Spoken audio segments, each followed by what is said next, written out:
I was going to talk about this top 4 in the tournament itself. I think something important to note. I think when you look at this bracket, right, you see Zato / Goldlewis, Nagoriyuki, Ino, and Faust in the top 4, right? When you look at this and you look at the kind of things that happen in this tournament, I think it's incredibly clear that people do not know player and character matchups in Guilty Gear Strive. I think especially in North America, a lot of players are really grumpy when they lose. They're like, man, I lost. This game's bad. Like, my character sucks, or this character's broken, or whatever, like, the opinion may be. And I think the mentality instead should be, I lost, I got smoked.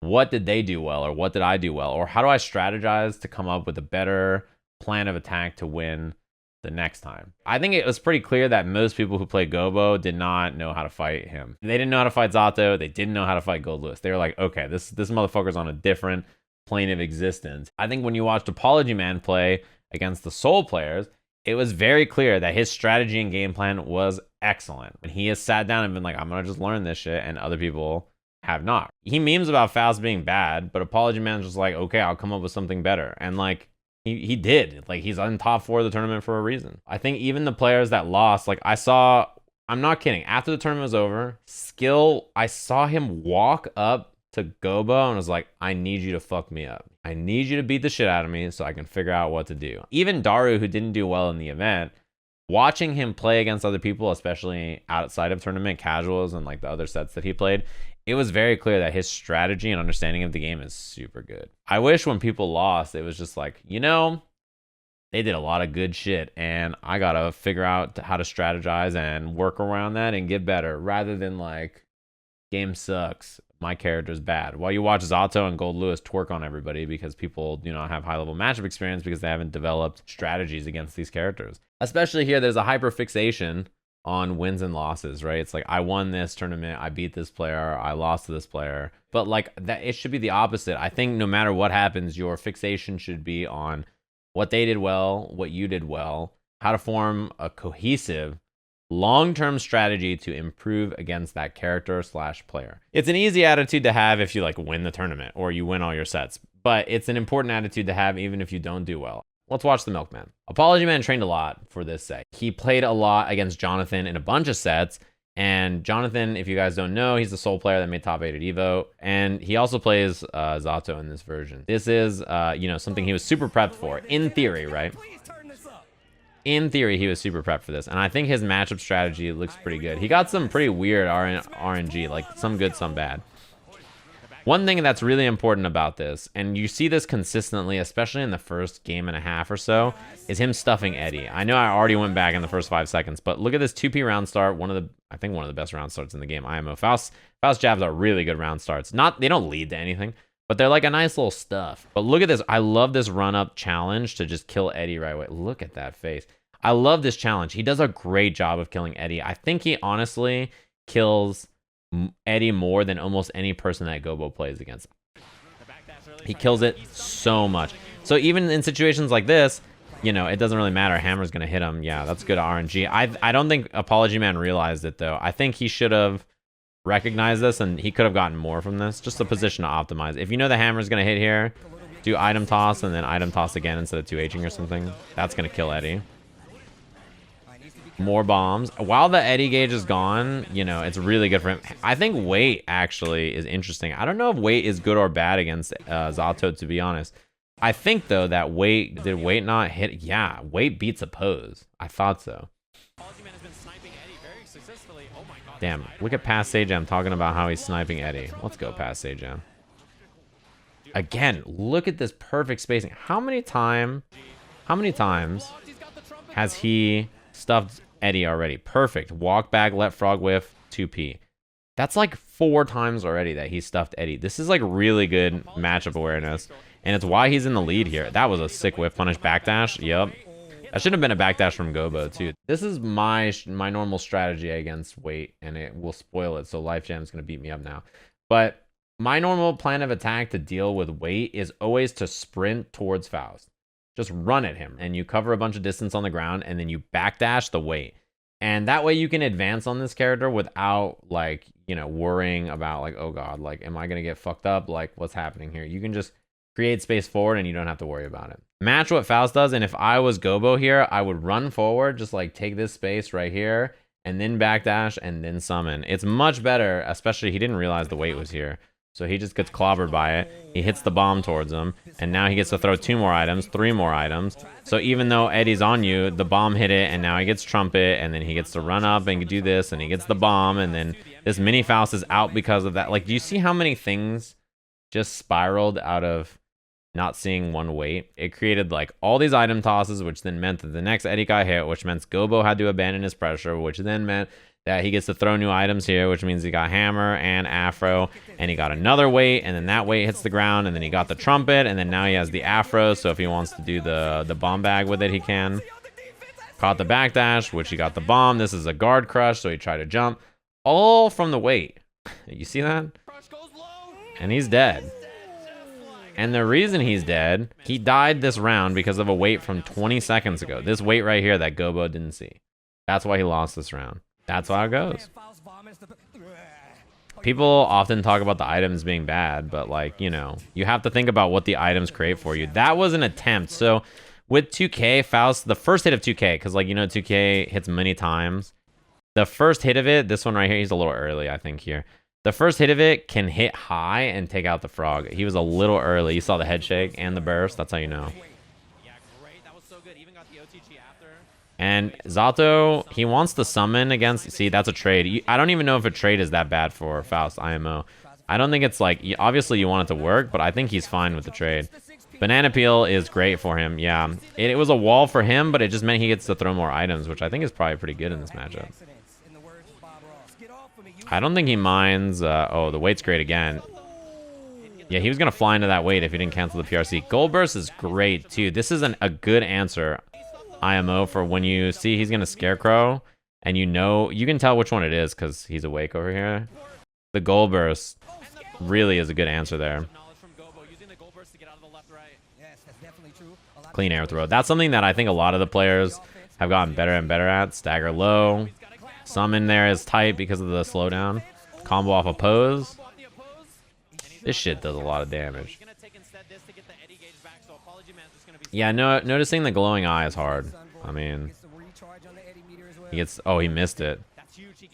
That was a drop from Gobou. I like how much Gobou uses BRC. Like, one of the biggest flaws of Zato is the time where he wants to press, but he has no eddy gauge. Using BRC in those moments to force tight pressure and then get the eddy gauge back is a really smart use of meter. He primarily uses meter, like almost always in 3 scenarios. To wall break with sword or amorphous, to use BRC to buy time until Zato or Eddie comes back, or wire sing on defense. Those are like his primary uses of meter overall. He almost always spends bar on those situations, which I think is a good point to spend your meter in those spots. Because by spending it on BRC for offense, he can like guarantee that his pressure's good without having to do like, you know, button drill RC. Like, that's like not the best thing. You can just do something tight with BRC instead. Yeah, the hammer means that he's gonna go for command throw.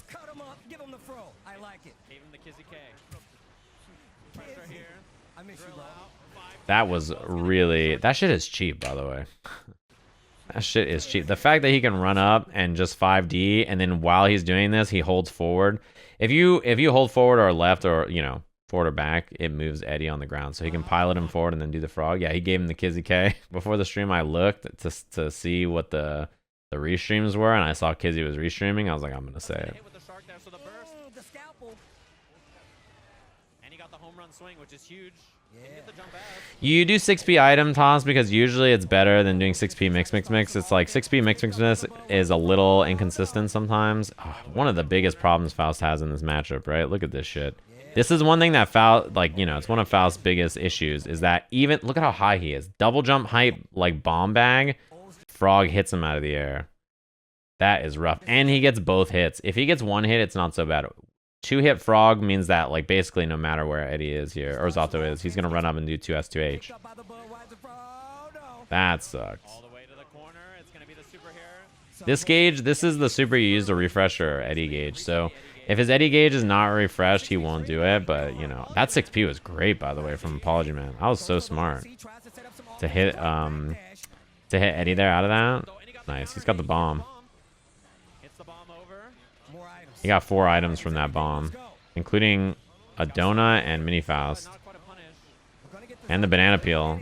See, again, look at what they did here. The one bomb got him a lot. Like, one bomb means that he gets to kick the bomb over. He 2Ps it over. Gobou doesn't get the hit back. He gets hammer. Doesn't do much for him. Mini Faust, great. Afro, could be great.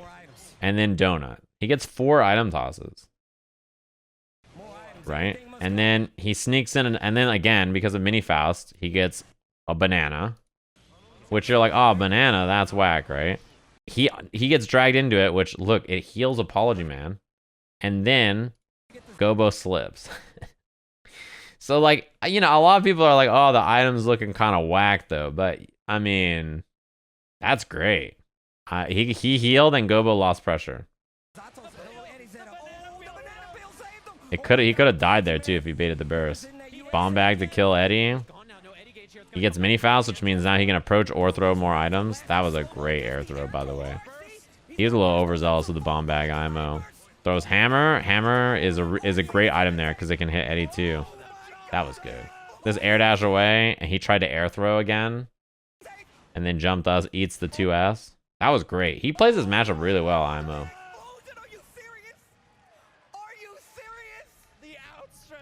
I think the closest... This is like the closest person to getting Gobou, right? I thought if Apologyman won his set with Diaphone, he had a chance to beat him in Grand Finals, IMO. Honey, extend the room. My arm hurts. Yeah, Steve was squeezing the shit out of my arm in that first game. Game 2. Spacing again. You see how Gobou is not summoning Eddie like really far away because Apologyman's been sniping it. Sometimes you get hit. Baited. That shit hurts too. That's a lot of damage. That was just like 2 hits with no super. It's bad to it's bad to burst on close slash anyway because he could jump cancel or just break the law, and then a worst case scenario he still gets pressure. Yeah, the fact that he got 6H to break the wall, that shit is cheap, by the way. He got natural combo 5D 2K 2D. Again, when Eddie's gonna run out here, notice that he BRCs 5D 2K 2D meaty drill 2K 2D, and like Eddie's back now. Hammer put in a lot of work right there. Run up low or overhead. That's cross up. That's cross up setup. Jonathan told him when they were playing, like, yo, I'm going to try to do cross up plus shark. I don't think it's good, but I know Gobou does it, so I'm going to try to do it against you. That was good. Good from Apologyman to avoid the... that trade is so good for him. It's good from Apologyman to avoid the army there by air dashing over and using the hammer to cover him. Like, did you see that? So he threw Trumpet, which he got, but then Hammer with air dash here meant that, like, it's kind of hard to challenge Faust, right? Like, the Hammer's going to come straight down, and then he breaking the law because of it, he just hits 2K. That 2K trade on that is really good for Faust. He will take a trade like that against Frog because it gets rid of Eddie.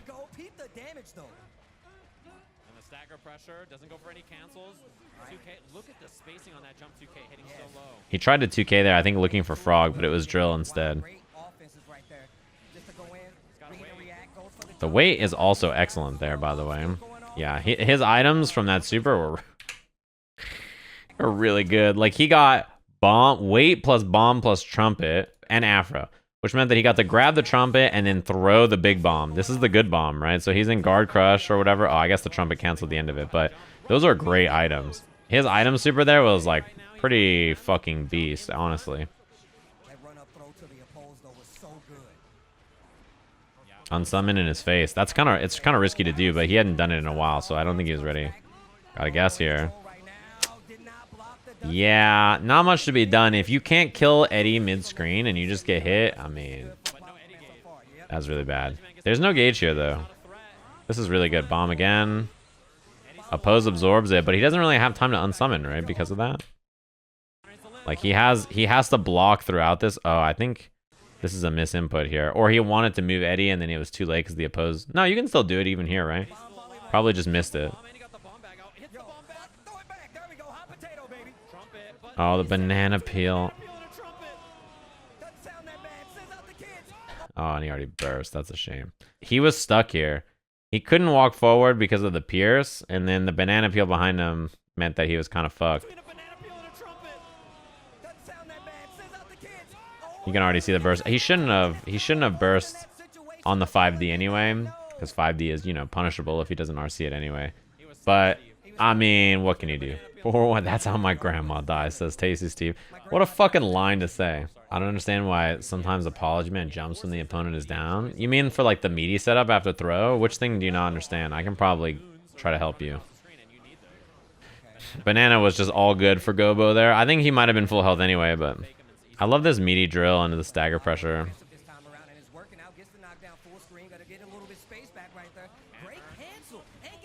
Oh, he got the trumpet, which is... it's not that bad here. Yeah, that's a punish.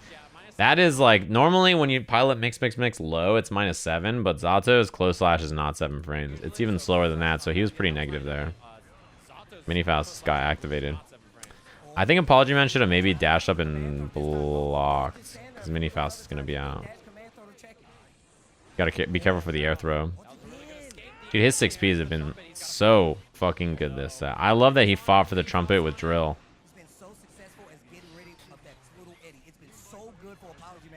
It looks like an empty jump. Oh, you're talking about after a throw. I know the setup you're referring to. I'll show you. Let me see what happened here. Yeah, again, this one of the biggest problems for this matchup probably is that at this jump height, bomb bag seems like it would be relatively safe, but it's like the worst thing. It's just the worst, right? Like,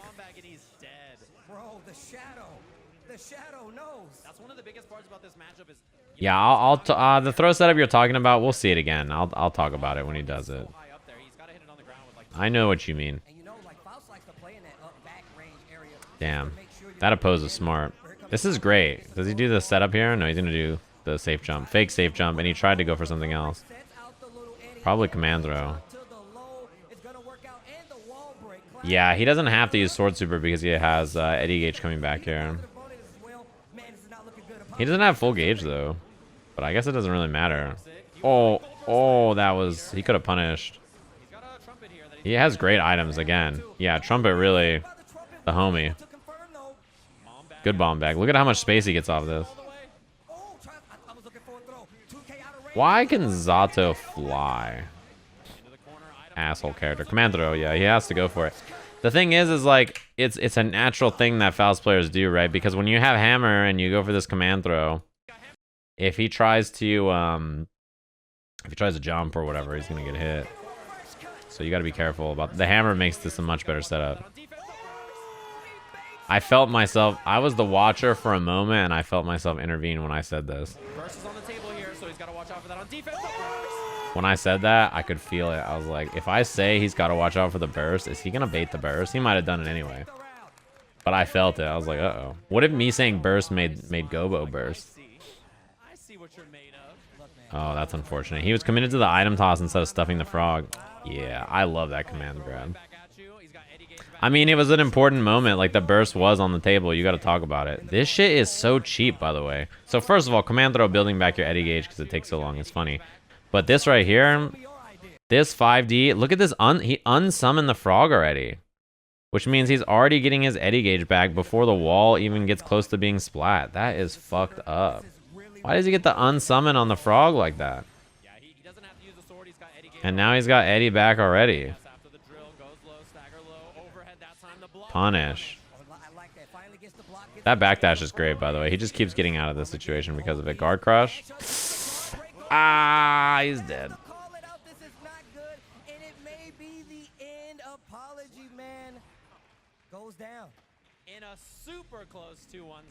Yeah, I think like not stuffing that first frog really led to bad times. At 99 seconds, he backs off and he throws an item instead of hitting a button here. And then it's just the rest of the round is like this, right? It's the one mistake, like one moment where you just choose to throw an item, and then this is how it goes.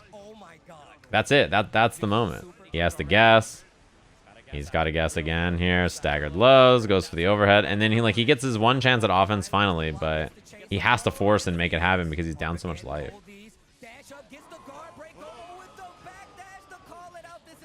Yeah, I don't think the setup came up again, but we will watch another Apologyman match. But essentially, the setup he's doing is like he does front throw, and then afterwards he does jump, empty jump into close slash. It's a meaty, and it hits in the front.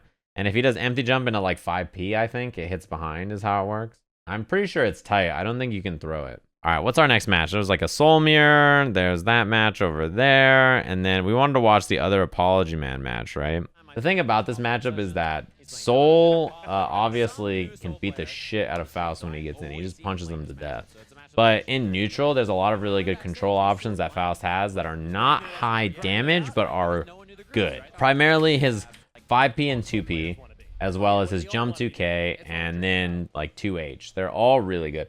Most of like his options don't do that much damage, but they're really like pesky to deal with. Skill posing like he's an endgame hitman target.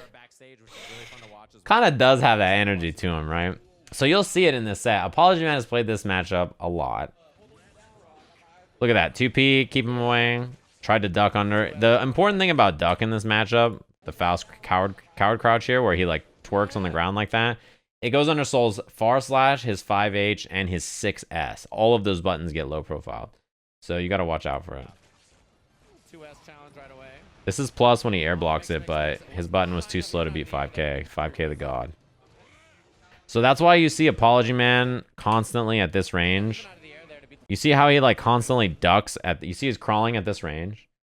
This is for 6S. If Skill hits 6S here, if he just swings and attacks in this space, it's going to duck, and then Apologyman's going to whiff punish it for whatever he wants, right? So that's why he's running up and taking space instead. One thing about this matchup that's very important too is how often Apologyman uses clean bait. Does not bait the burst. Chooses to just take the damage. How often he uses jump 2K. Jump 2K is really good against Soul. And to understand why, there's just like a very basic set of RPS to think about in neutral, which I'll get back to when it comes up again. But it's very good against the kind of way Soul wants to approach. Yeah, DP challenge. He's crawling again, looking for 6S. So here's the strategy in this neutral here that Apologyman's doing. He is crawling and then jump 2K'ing, right? Why is he doing that? If he crawls, it beats Soul's like far slash, his 6P, his 5H, his 6S. All of those buttons are going to get crawled, right?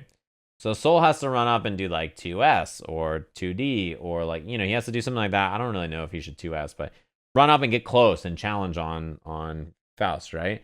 That's what jump 2K is for. Jump 2K is there to do like a stop sign against whatever button Soul runs up and does. Jump 2K is not that good if Soul is just swinging with 6S or far slash or whatever. Like, you're gonna just die to those buttons, right?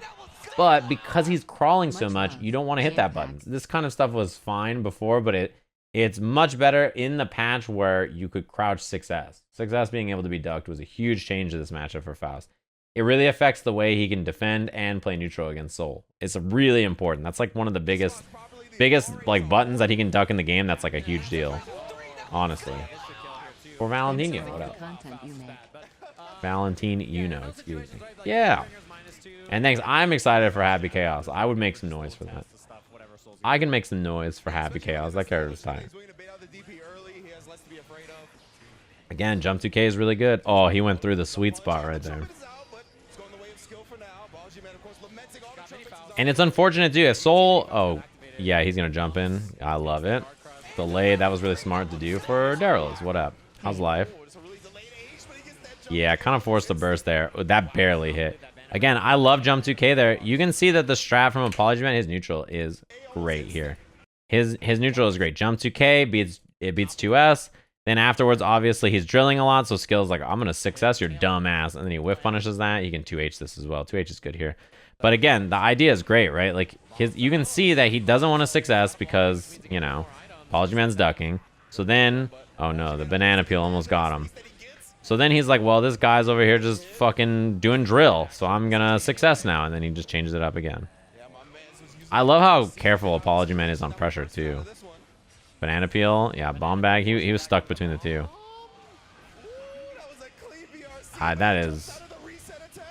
Trying it first try is like a little ambitious. IMO. BR1 is really... Man, jump 2K recovers so fast. BR1 is really, really bad on hit. It's not... Like, you can just hit a button and beat whatever Soul does there. Yeah, Rin just asked me about it. BR1 is not very good by itself. However, most people are not really used to it. Mini Faust's gonna hit, yeah. It gained him a little bit of space there. You see the 6Ps this time now? Now Skyll's running up to do 6P. Why is Skyll running up to do 6P in the middle of the screen and losing to 2P? Because of jump 2K. Again, his rotation of neutral options here is great. He has a good understanding of what Soul wants to do and when he wants to do it and why. That was a little late to punish the Gunflame, but he still gets this knockdown into Bomb. He had Bomb. Also, notice that he baited the DP. He did not go in for pressure there because he knows, like, okay, I have the Bomb, so I can win neutral with the Bomb interaction after.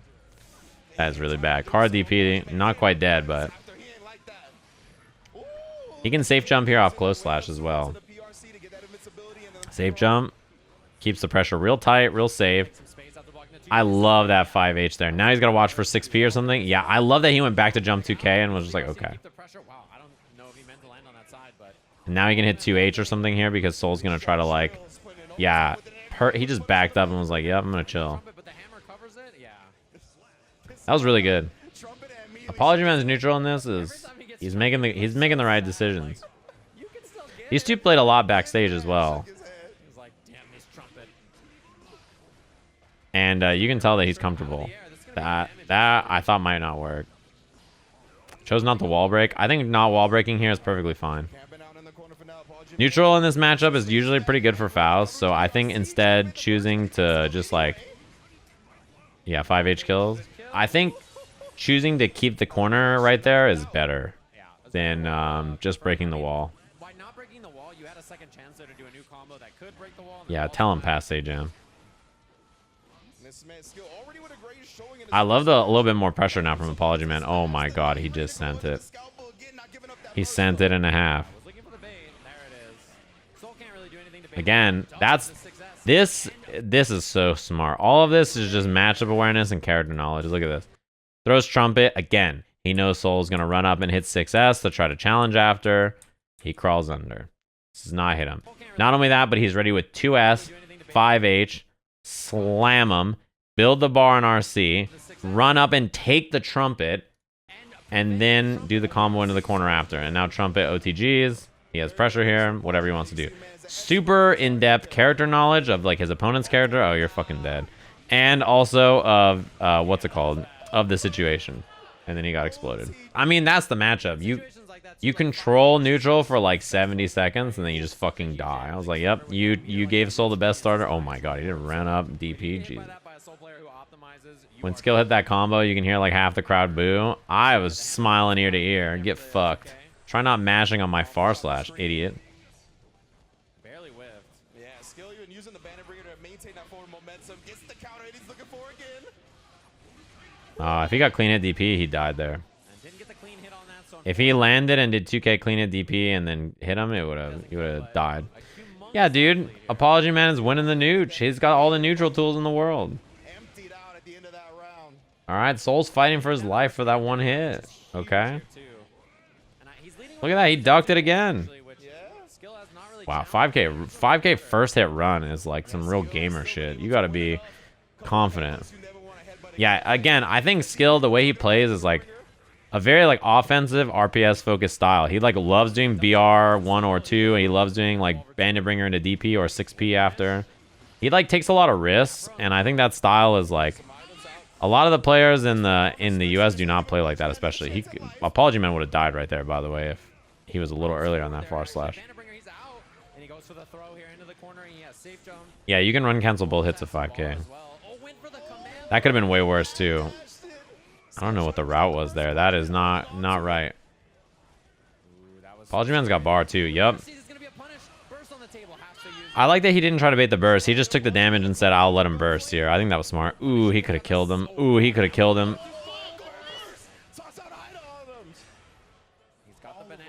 The banana heals Apologyman here, which is huge. Man, that banana really saved the fucking day. You know that? He should not have Bandit revolved. He should have just landed and got the Trumpet. The weight. Afro's great here. I'm sure Skyll was like running up there to try to challenge on the ground, so he couldn't do that. Man, Apologyman should have died like 4 times that round, to be honest. I love that Skyll just dashes and like tries to force space on the ground like that. I also think IMO. I also think in situations like this, you actually probably shouldn't do BR2. I was thinking about this too, because this does combo, but I think it's better not to do this. I think it's better to do BR1 and just let the first hit of BR whiff and then get like a real punished. Like, I think taking BR2 here, the Oki is so bad, you know? I think it's way better to not do this, because this is not... I don't think this is that good of Oki. Like, this actually doesn't... It's not real. Yeah, when Faust gets his own afro, he can throw it, and then the bomb bag bounces now. Like, he gets an enhanced bomb bag that bounces, and guard crushes on block. It's like plus 5,000. It's an incredibly good buff. Wei is great. Hammer's fine, too. That stops Soul from advancing. Afro's fine here. Baits it. He's been doing that a lot. I cannot believe he didn't bait the burst there, actually. That's not a good spot to burst, probably, but... Oh, you're a Sajam fan? You know. Life goes on. Sometimes it works. For Pink, what up? Yeah, something that is, like, hard about this matchup. Oh god, he should have died. He kept this really hard to burst. Something hard about this matchup is that BR2 just whiffs on Crouching Faust. You see that? In this matchup, you have to do Bandit Revolver 1 into RC and then do something after, unfortunately. He was right here. This RC up to drag him up. This is a great choice. This is hard to burst. This gun, I reached through. I was definitely interfering at this point.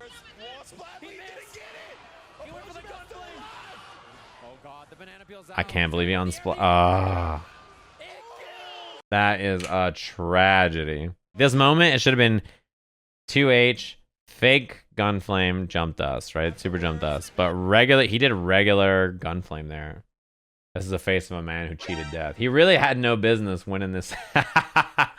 And what's fucked up is that this meant that he won the pool, right? Because he beats Bombabon, and then after he beats Bombabon, he makes it out of the group in winner, or in second, which is like really huge. To be honest, his strat against Bombabon is way cleaner. Skill, I think, was much closer. Bombabon is like way more of an aggressive player, and he kind of just dies. I'm shocked Gobou wins Zato against Vinith when I think Goldlewis is much stronger in that matchup. You know what's funny is I always liked Faust versus Goldlewis. I think he does pretty well against Faust, IMO. I think he's one of the only characters who contests Faust airspace well. The only thing in the matchup that's not good for Goldlewis is that his 6P doesn't knock down. I don't know who it's favorable for. I wouldn't say that it's like favorable for Goldlewis. I'm not sure if that's true, but I think he fights him fine. The one thing about Goldlewis is I don't think his neutral is bad. I hear that quite a bit. I think that his neutral is very good. It's the opposite. There are a few characters who prevent him from playing his good neutral, and those are sometimes hard matchups. But Goldlewis's neutral is quite good. His far slash is... Dude, he has a 10-frame far slash. Everybody fucking gets pissed about Soul's far slash. But he also, Goldlewis, has a 10-frame far slash that goes far as fuck that he can buffer into 684 from mad far and combo off of it. That shit is... When I go from Soul to Goldlewis, I feel like my neutral is... Like, the neutral with Goldlewis is better. It's, like, super powerful. His 5P...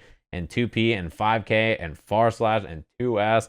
His buttons are so good. Y'all want to watch this Eno mirror, huh? I think Diaphone's strat in this is like, he really played pretty aggro. Wasn't this a bowl of bus ass? It was. But the important thing about this is like, it doesn't matter who you are. When Eno knocks you down, you just fucking die, right? Like, damn, he did try to 6P that. You just die. Like, it doesn't matter whether you're... What a bait, too. It doesn't matter whether you're the best player in the world or not. You just fucking die when Eno gets in. This character does not care how good your defense is. She will hit you. So, for that reason, I think Diaphone, he pretty consistently tried to challenge and do something first. Like, you'll notice how often he's just like, I'm going to 6P, or I'm going to heavy stroke, or I'm going to hit something and do something now. Like, he commits a lot, which is, I think, not bad at all. I think it makes a lot of sense in this matchup. Yeah, he's just first. Oh, that sucks that the walk-up didn't work. Yeah, Diaphone could have had the kill there. Oh no, hover dash over that movement from Daru was perfect. Yeah, Daru did a good job on this. Like, I love that after the note, it gets piloted down. He does a little air dash down and then strokes under, right? He was 6Ping looking for a high hover dash. The other thing too is that how many heavy strokes did Diaphone do that round? Maybe 3. And then Daru did 1 stroke. That was a heavy stroke, and he just fucking immediately threw it. Yeah, he's got node out, which means that Daru kind of has the initiative to lead there. Gotta commit to it. At that back jump point, I mean, it's gonna happen.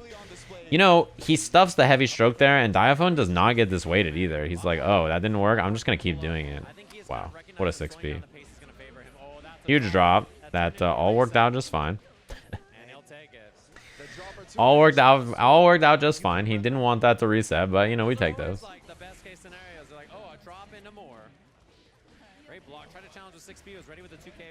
Got caught backdashing. Yeah, that's a class. I mean, that's an easy peasy confirm. You don't drop those. He's about to send it again with the oh, not a safe jump, and he's got a guess here. Burst. I don't know, actually. I wonder if Eno's 2K is safe there on block after the burst or not. Maybe it just gets punished by it, or he gets hit in the startup. Oh, he walked forward, it looked like. It would have recovered and blocked the burst. He could have just done 2K and been fine. I was curious, actually. Heavy stroke. That is fucked up. Yeah, don't break the wall, or don't even try. Oh, that was a mistake. I'm sure that was supposed to be a jump K. That's a bit of a drop. I think was good. Nah, not today. Today is all match analysis from this. Dude, yeah, Diaphone just smothered him. He did not have a chance. I think that we see a lot of people doing this in this tournament against Eno, just trying to backdash, trying to swing, move, do something weird to throw off your defensive habits. Apologyman does it a lot too against him. He does a good job of just like not being still on defense. Again, this time I love this choice from Diaphone. He sees Daru jump back, and he's like, I'm not even going to look for the dive here. I'm just going to heavy stroke and challenge, and he's just first. Like, he's just first on this. The combo here, this route into heavy stroke, this is just in case Daru tries to burst. This is a burst bait, and he doesn't take the burst bait, and then he gets hit anyway. That shit is so good. Heavy stroke. He does it early that time, so it's harder to beat, and then that's the S stroke. The timing on this is great. So notice he does 2K heavy stroke instead of doing like 2K 2D, which is like a little bit more obvious. He does 2K heavy stroke, and this time he does 2K 2D. I'm spaced out. I'll do S stroke this time into RC. I don't love this burst. I think with that little life, I kind of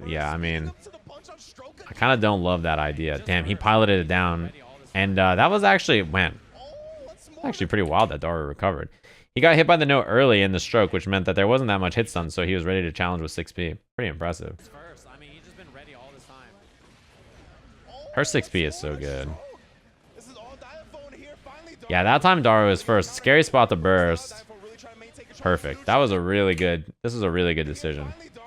You need meter to do this, obviously, right? And like, this is a really... One of the strongest things Eno can do, probably, to cut off space.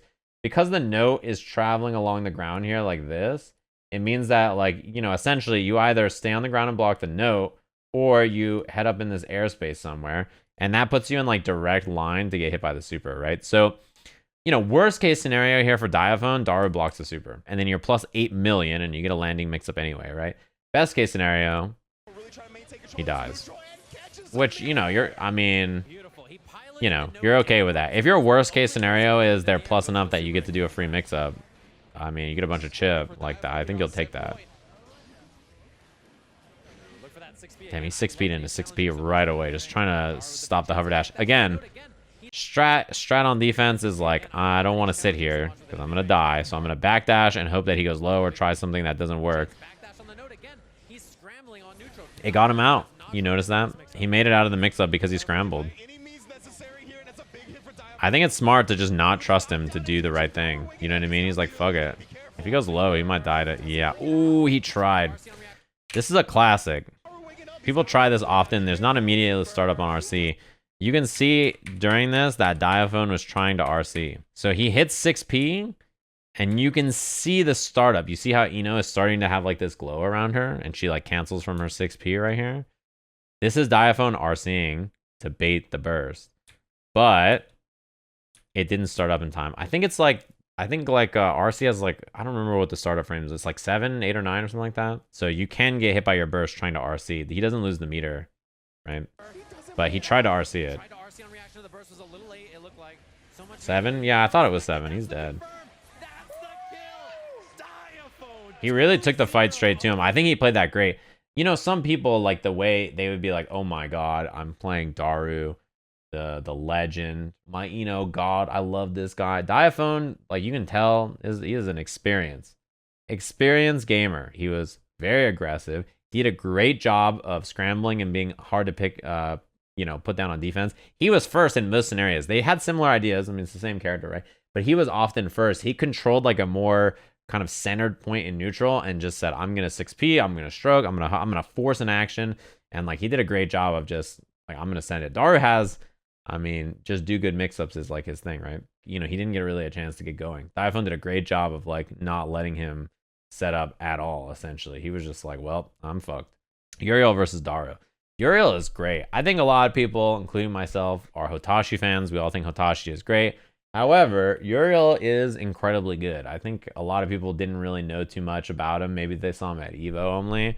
But Uriel's a monster. He had like a kind of rough start to the tournament and then immediately turned it around. That's why I love Round Robin. I'm a big fan of Round Robin. He played awesome. I wanted people to know that Uriel is mad good. Yeah, Uriel is awesome. In the rehearsal, Hotashi, I said, Hotashi fans, eat your heart out when they announced Uriel. And then I was like, that's probably too mean. I'm just going to say nice things about Uriel instead. I'm also sad I didn't see Hotashi literally all weekend, chat. Like, I got in Thursday, I crashed. I rehearsed from 2 to 9, and then I went back, and then I, had a milkshake, and I slept.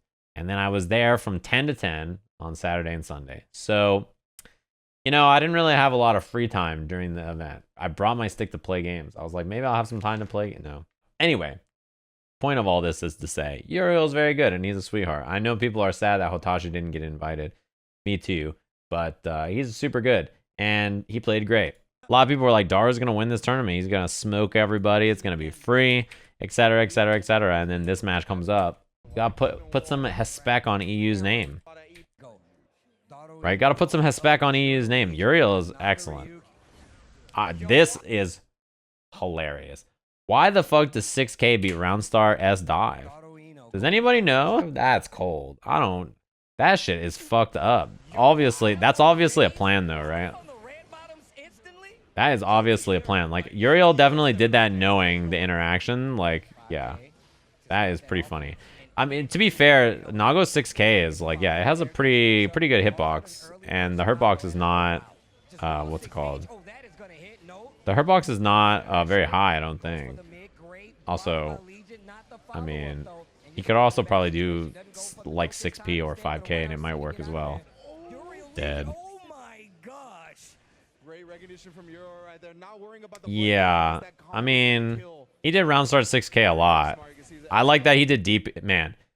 I like that he literally beat it last time with 6K and then Daru's like, I'm doing it again. This motherfucker is... I don't know Daru, but what a little wiener. How could you? He just did it again. He's like, no, I don't care. I'm just gonna dive again. And then he just fucking beat the DP. He's like, what an asshole. Daru is kind of ham, but that's why he's such a good Eno player. You need that in your life. I don't love this burst. I think this burst is pretty whack. Yeah, you shouldn't do that. Strategically a bad idea. For David, it was good. It was great seeing you at Kumite. Hell yeah. I had a great time. I love these round starts from Daru. I like that he just empty jumped back this time. Like, he didn't even do the dive. He just empty jumped back for Esteban. Was good. I love this empty jump back, and then he hits jump H to just smoke him. He just wanted to see. He was like, let me see. Let me see what you're doing. I'm not going to dive this time. I'm going to jump back to see if you try to, like, 6P or, like, start with DP or whatever. That sucks. Getting hit by 2S trying to 6P there is pretty bad. He also might have died there if he just did like 5P, 6H or something. God. This is... Can I just say, I've always thought this is so fucked up. Even when I played Nago. 5K, 6H being a natural combo when you have higher than 1 blood is really good. Yeah, Daru is ham. However, he's also, I think, IMO. Incredibly smart and very, very, very good at forming strong strategies. It's very clear he has thought a lot about how to approach every knockdown situation and every character and what to do on pressure. He has very, very, very good offense because it's not only just do good mix-up, but also do setups and positioning yourself in a way that's advantageous to your own pressure. I love it. I think he's like really good at that. I also like those little 6Ks from Uriel to advance without moving, like this right here. I think maybe the first one he could have been looking for dive, but I think 6K is, you know, when you have high blood especially, it's good to advance forward without having to Fukyo or something. Yeah, Daru is very smart. I think he's like the perfect mix of like ham on offense when he has to be and very crafty with his strategy. People get so grumpy about like, you know, when you play a character like Ino, people get very grumpy about dying to stuff because she does just die like this. And it's understandable, but Daru really makes the best out of everything. He's really good at it. Goldburst is really, really bad for Uriel. That's like worst case scenario. The thing is, though, is that Nago has too much life. You know, like, it's not very easy to... Oh, and he didn't RC there. That's a shame. He should have. Maybe he did it a little late. Let me look. Maybe the startup of it he did late, and he just got clipped and punished because of it. Yeah, I don't know. He just got smoked. He should have RC'd the dive. Hmm? Yeah, in the corner, Daru did a good job defending. I like that 2S round start that time. No, he hasn't done that yet. Nice. I love the 2K there and then looking for the backdash because he did backdash in the last position. This is what I mean about how smart he is, right? Like last time he was in the corner, he just immediately backdashed 2K. He was just ready. He's like, I seen it. Now he's like, I convinced you not to backdash, but then burst is still on the table. 5K challenge. You don't want to block anything in the air there, which is a shame because you're kind of forced to. Right. For big Uriel. Well, well, well. Look who I was chatting about.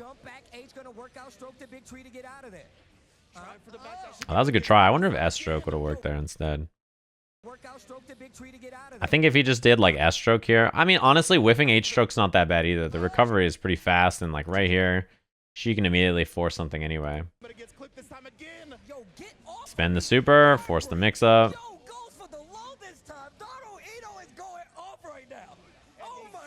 Yeah, that's rough. That's a lot of damage. I'm surprised that killed, actually.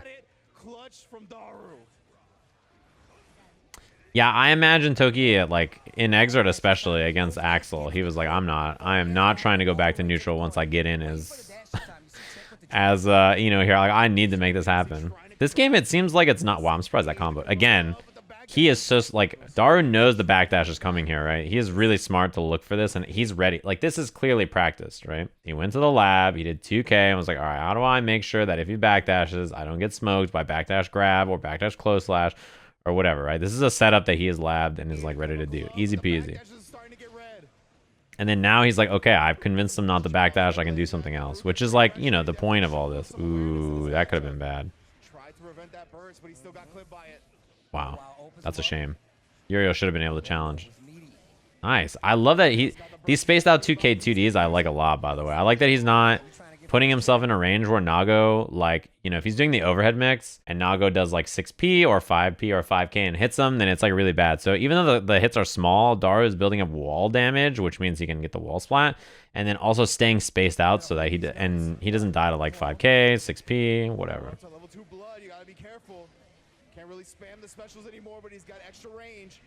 Yeah, but even if he's doing K-dive into hop or whatever, I mean, he's going to hit a button. I love it. I like that he saved the overhead until later, too. He did jump K. Maybe jump K would have lost if he did 6P or something, but he probably did do 5P or 5K. I think 5K is probably the normal challenge Nago players do after blocking dive hop. Oh, that's bad. No, you can't burst that. I can't stand that kid. That's a shame. You hate to give up a burst like that. I really understand it. The thing about backdashing against Ino in the corner is I think backdashing mid-screen against Note to try to eat the hit can be okay sometime. In the corner, it can be fine if you think she's going to commit to an overhead, but it's very clear that Daru is ready for it. He just does 2K and then has OS throw or Gatling if you block it, so it doesn't really matter. You think they're going to nerf Otashi's overlay in the Happy Chaos patch? I hope so. That shit's distracting. For Red, what up? Thanks for the analysis. Always top tier. You see Daru lean back in his chair like, fuck. Oh, and the dead person he's seeing right now The is worst part too is that even if you don't die to this, right? Like, Nago's gonna gain back all this blood, and you're gonna have to spend all this bar, what's it called? Trying not to get chipped. That's the thing that sucks about getting hit by Nagoriyuki reversal super. First of all, it's fast. Second of all, if you happen to be in the air and you air block it, like, well, get smoked. And third of all, the blood gain back from getting hit by it is brutal, right? Super brutal. UrielLegion now, set point yet again. Oh, they're chasing it That down shit the sucks. You're like, aggression. well. Spell doom for Daru in the setup against Diaphone. Look at this again. Now I like the no cancel here by Uriel, by the way. He can't cancel because of the blood, but I do like the 5p check. He just does 5p, 5p, 6p. I mean, his blood is so high here, he doesn't really want to cancel, so he's like, alright, I'm just going to do 2s 5h. Those jump-ins, man. Look at how much he's just going to, all his gauge is going to come back here. With that, with double 6H and 4 SSS, his blood is like basically down to 1 bar. Which now he spent 2 specials, so it's gonna mitigate it, but yeah, that was really good for him. I thought he was gonna block that. It's a shame. That right there is huge. This is a huge challenge. The fact that it like counter hit twice too is big for him. I love the way Daru escapes out of the corner too. That's a shame. How often he just chills, and then when he jumps out of the corner, he doesn't do the immediate answer like dive or whatever. He just air dashed out and got the cross up. That's a shame. Especially that he air blocked it. I noticed also that Daru does not really challenge against far slash that much. Even though in that position, Uriel had like a lot of blood. Like, obviously, if he just does Beyblade, he just goes ham and is like, I'm going to fucking do it. Then you're dead, right? So you can't really do anything there. But he doesn't challenge on far slash very much in general. He, like, usually just chills. That is brutal. That is brutal. Jump S has such a fucking big hitbox. This shit is so... It beats my Gunflame sometimes at ranges where I'm like, there's not... Like, look at how far he is. Look at how far he's like flying in from so far away. He super jumps like right when the note's coming out.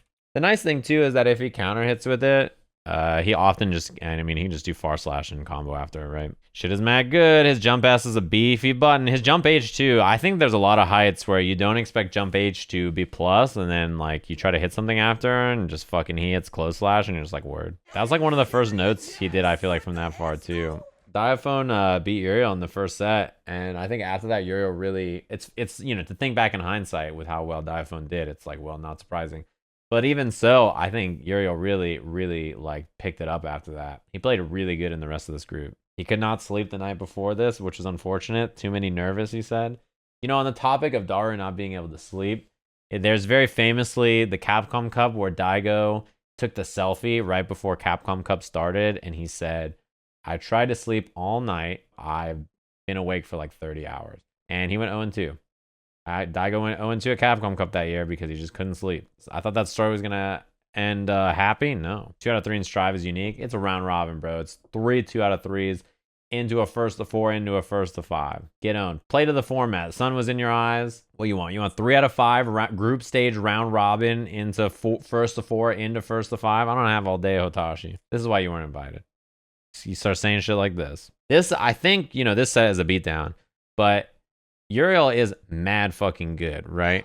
And I'm sure he's played against the strong Zato players in EU. There's a few of them. But, I mean, Gobou's a monster. This motherfucker has a really good strategy, and he's just mad good. Like, you know, sometimes you gotta watch a set like this just to be like, damn, he's good. No one beats Gobou because they didn't play me, to be honest, as Hanzo. You're spitting. Zato is like, his defense is fucking horrible, right? He has like the worst defense. So if Zato gets hit, this is the matchup. I'm not kidding when I say every single Will It Kill, I get submitted like 8 clips of Nago killing Zato. I promise you that's true. He dies from 80%, 90% every time. However, as you can see in this matchup, Gobou's control in neutral is so dominant that it rarely happens. Like, he also, the way he spends his meter on defense means that he rarely dies. You know, he does not die that often. Like, it's very rare. This is, I love that burst to get out of the OTG. This is like, I think, some of the best control in neutral I've seen from anybody in this game. I love Pierce just out of nowhere too. Even getting the hits to sandwich, like, yeah, he does a great job here. Pierce runs up 2S. He doesn't get the hits in between the two hits of it, but it doesn't matter.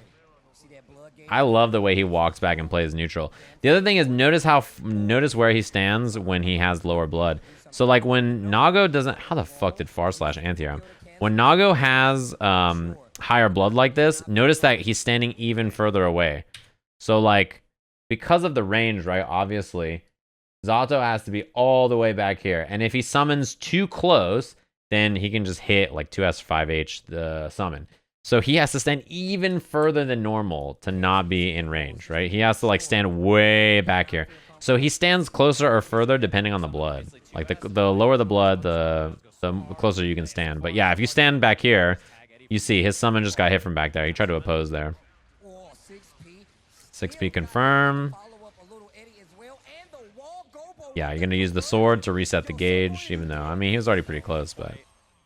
lots of gauge with the work here. Going to be the summon, the frog. He's just, yeah, he's just going to resummon. Notice that he's summoning from this far away. Like, he doesn't even advance. He doesn't want to be near this character. Why the fuck would he run forward? He has this humongous ass lead.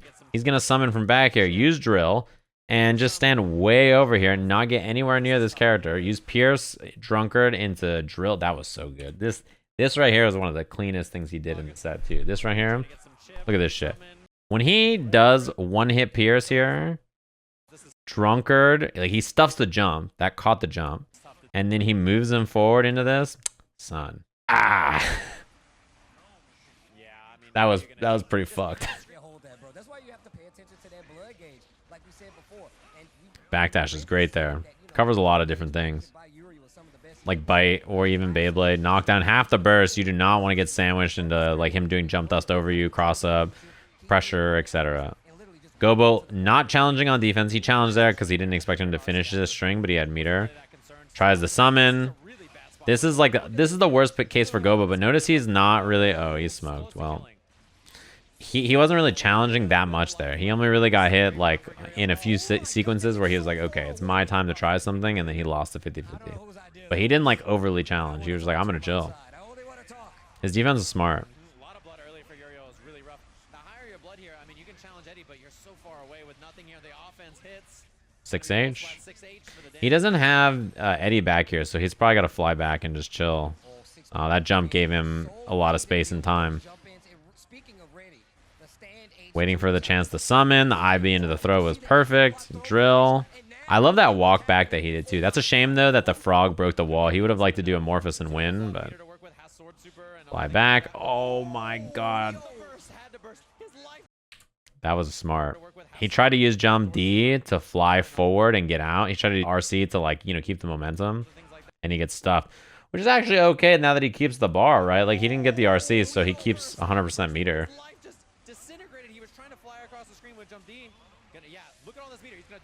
This is actually so much better. It's actually kind of funny how this worked. Burst, yeah, clean bait.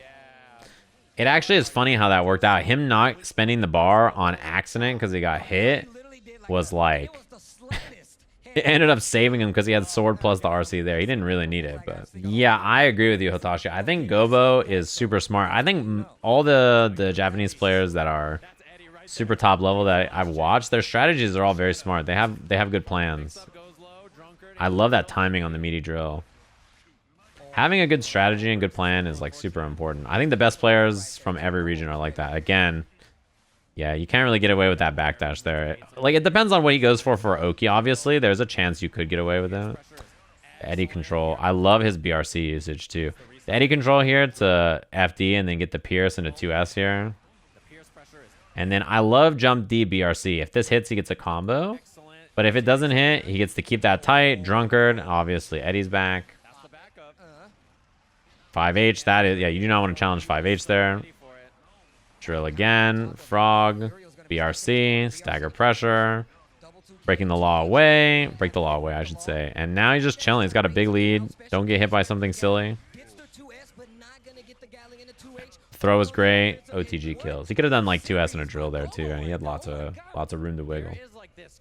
Yeah, if unfortunately, like if Nago's blood gets high, wow, the oppose really fucking absorbed it right there. Jesus. If Nago's blood gets high, he cannot move against this character. There are some matchups where Nago's high blood is a really big detriment. Matchups like Axel, I mean, even Goldlewis with minigun, to be honest, that's a big one. But any character who can control space really easily, when you have high blood, it's really bad for you.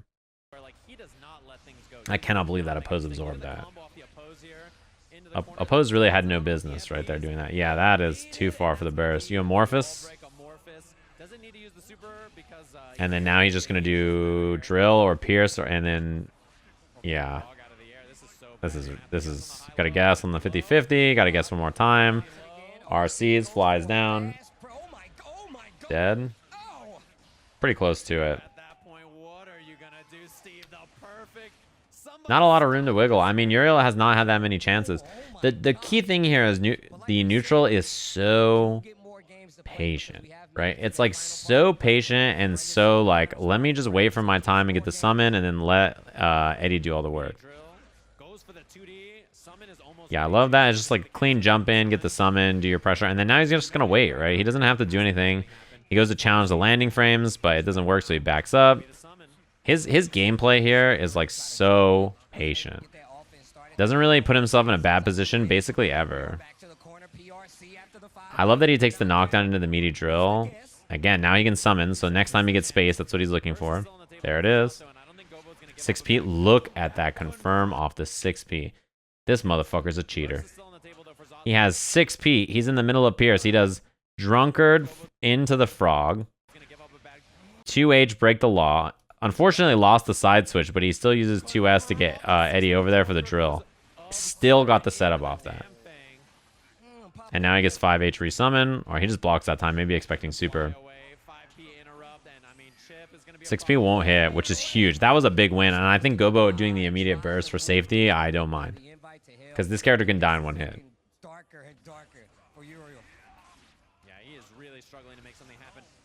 I love the drill there too. He didn't have to do all that, but it was like a really safe option. He never really, like, you don't see Gobou ever get antsy and run in and do anything silly. Like, it's always just him chilling.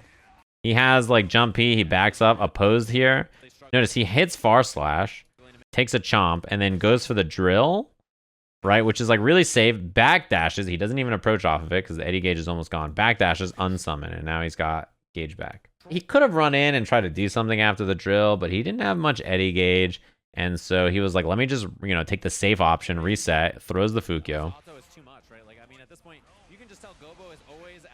Looking for the burst bait here. Yeah, he didn't really have a chance to burst. There's not a good spot to burst there.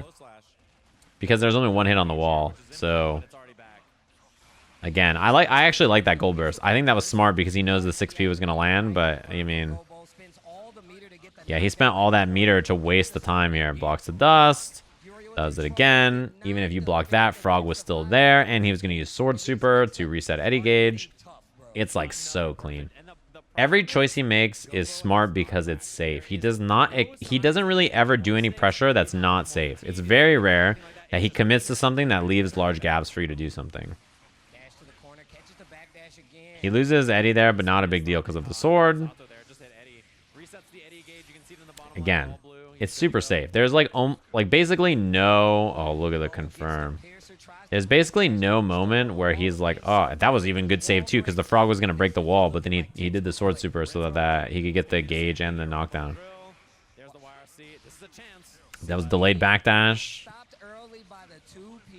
And then now it's going to be this and a lower overhead. Too good. Too smart. Like, everything he's doing is so safe. What can Nago do here? I mean, there's a couple of things, right? Like, you can play the neutral and try to snipe Eddie and, like, look for that. Like, we saw Apologyman did a great job in the matchup, but it's not always easy. Some characters have an easier time than others. Combo off this. He can try to, play patient and snipe Eddie a little bit more. He can, like, maybe do a little bit more walking and challenging with normals and then waiting for the oppose and then challenging whatever he does after. He can just, like, he can be a bit more patient and just wait instead of trying to force the issue. Like, right here, he doesn't necessarily have to Fukyo in 2H. He can just, like, walk and wait or something. I don't think we ever really saw him do much clone either. Clone into Fukyo. Got him. That was one of the only times in that set Gobou had committed, and he did the 5D. it does to try to get the kill. Even past me is like, what you doing there, Gobou? Burst is gone. But Uriel, That was great. I like that he did that. It didn't work on the oppose, but I think if you wait until after the oppose is over, because like oppose has a set animation, right? When oppose happens, I'll talk about it the next time he does it. So oppose has this animation here. While oppose is on the screen, if he lets oppose just complete the animation, all the snakes attack and stuff, like he's wasting time on the Eddie gauge, and also he might not get the unsummon or next move. So if you see oppose out and you wait a second and then act, he will likely change, right? He's likely going to do frog or drunkard or pierce or unsummon. So you kind of want to try to time your poke against the next action after oppose. Does that make sense? You're trying to do something post oppose, not while it's going on. Oppose will always be either canceled into unsummon or another zato or Eddie move, like pierce, drill, frog, drunkard. So you have to just wait for drunkard oppose to like finish and then think about what your strategy is going to be after.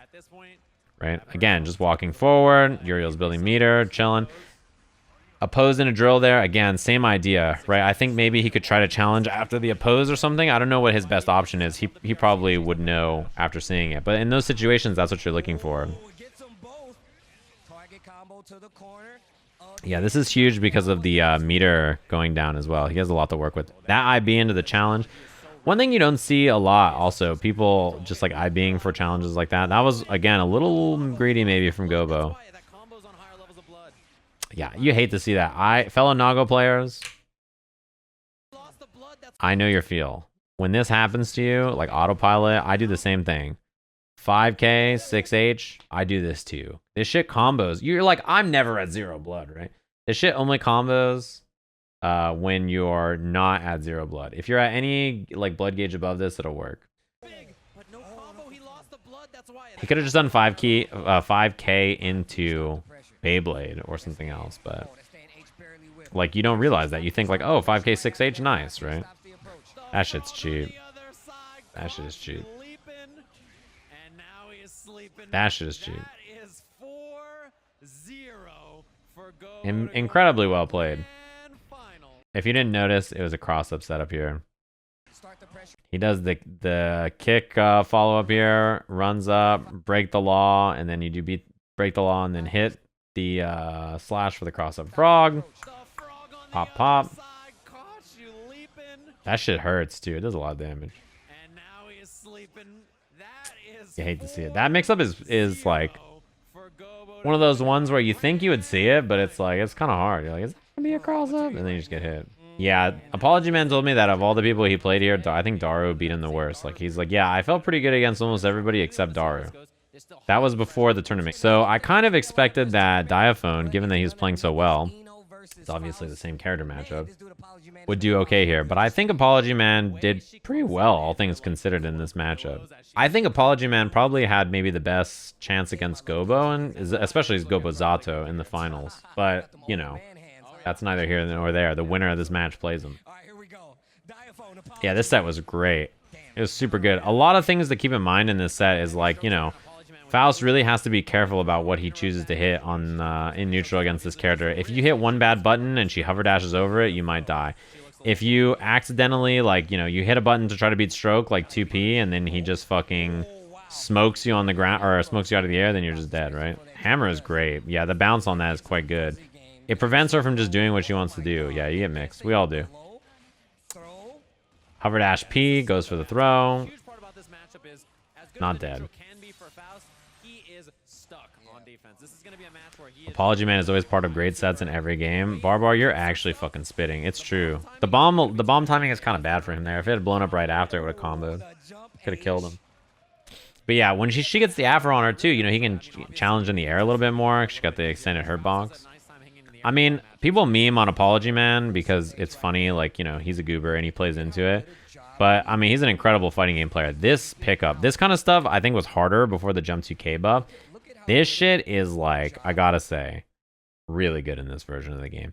Like, getting stuff like this, like, really consistently with Jump 2K, I think it's a little easier now. And that 2P beat the stroke. It's going to be a punish into the bomb. He's going to do 5P, 5P, like 2P. Then the bomb was going to be behind him. He got double bomb meteors. Super good RNG. That RNG item toss was perfect, right? Like, you get meteors to make her block. You get multiple bombs to do tons of chip. Like, it's just how it goes. One of the things in this game is that Faust can just keep tossing items. Yeah. Like people like, bro. Yeah, I think the one thing about Apologyman is like, although he memes about Faust being bad sometimes, especially before, he genuinely is like, okay, I need to come up with a way to win. Like, I gotta come up with a strategy that's good. I like that high 6p into mix instead of item toss there. Afro out. This is great for him. He's got bomb. He will take the Afro so he can do this. Oh, it missed. I like the 6p attempts from Diaphone. Maybe a little early. That shit's cheap. Yeah, 6H is a good call out in this match because it's going to beat Stroke. It also can hit her out of the air as well. He's kind of leading with 6H a lot, and you see it. This is one of the reasons why, right? Notice that against a lot of other characters, you don't really see him hit 6H that much. It's definitely a matchup-specific answer, and it's a good one. You can tell that he thought about this. Kind of unfortunate the way Mix hit there. Oh, Banana Peel.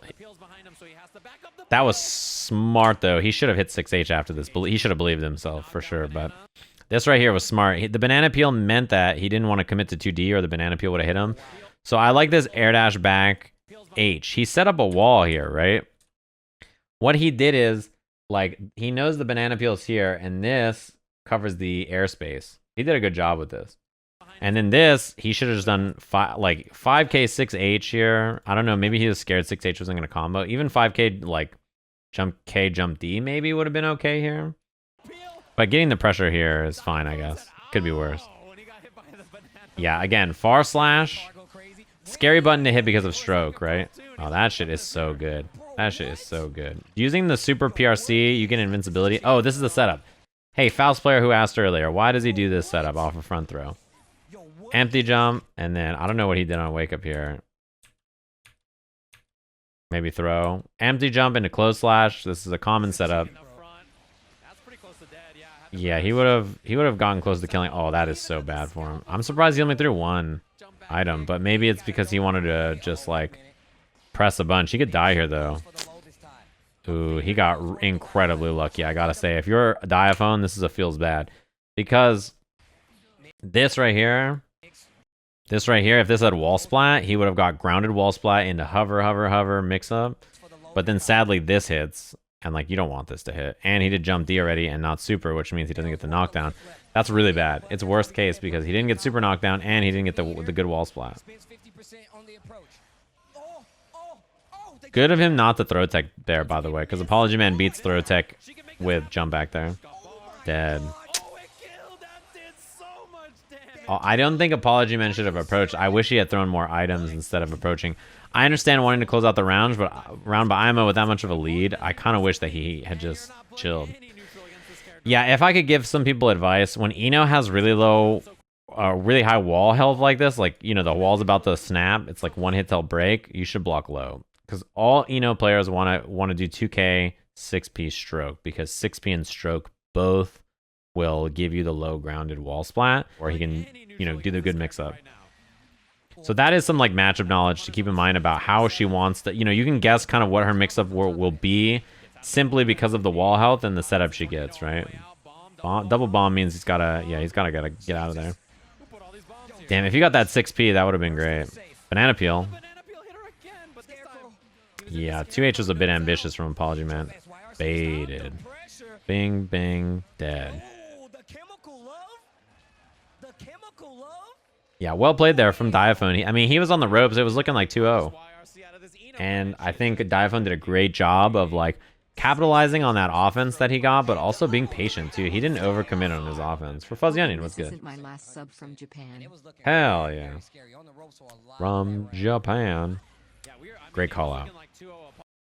One thing about Eno, a lot of the time she does this, right? She hovers forward and then does stroke. The reason she does this, hover into stroke, is that what happens is, if you want to beat the hover dash, she's going to continue in this direction. You know, he'll hit 6P to try to, like, counter, right? He's like, okay, let me hit 6P to anti-air or whatever. And so to just recognize that she was going to empty hover and then try to stroke was really smart, because her stroke will beat your 6P or whatever you do there. It's good knowledge. The weight OTG, and then he can do safe jump. He fakes the safe jump and goes for command grab. And she's got to be careful here about jump D or jump K. Yeah, now he gets to get in and do whatever. Jump D. surprised about that hero burst, if I'm honest with you. Oh, wow. The faultless defense right I there. think I think it's a bit ambitious. Like, you can win here, of course, but Past the corner now. Oh, that's a wow. shame. Oh, A drop. Stand, goes doesn't for the kill. 6P, mix, And yeah, jump 2K is great there. victory. Jump 2K is great because it will beat her hover dash or stroke, right? Really smart in that range to commit to that. I think, man, his strategy, good. I think he's like really aware of good options. That was awesome too. That 2H to beat it. Oh my god. Diaphone adjusted real quick right there. He tried to anti-air, but he was just not quite right. Super. And then now you got to watch for the classic throw setup. You got to watch for empty low. That throw setup is, can I just say, fuck you Eno players, alright? That setup is so good. Why doesn't he use the fishing rod? You're talking about scalpel pull? Scalpel pull is a bit committal because it loses to 6 Ps. So, like, you don't want to just, like, do it kind of randomly because you just get smoked. So you have to be cautious about, like all tools, if you do one thing too much, it's kind of predictable. This is cheap because the meteors force an instant cross up. This scarecrow, as soon as he appears, he is crossing you up. It's instant. So, you know. Yeah, Mini Faust is activated.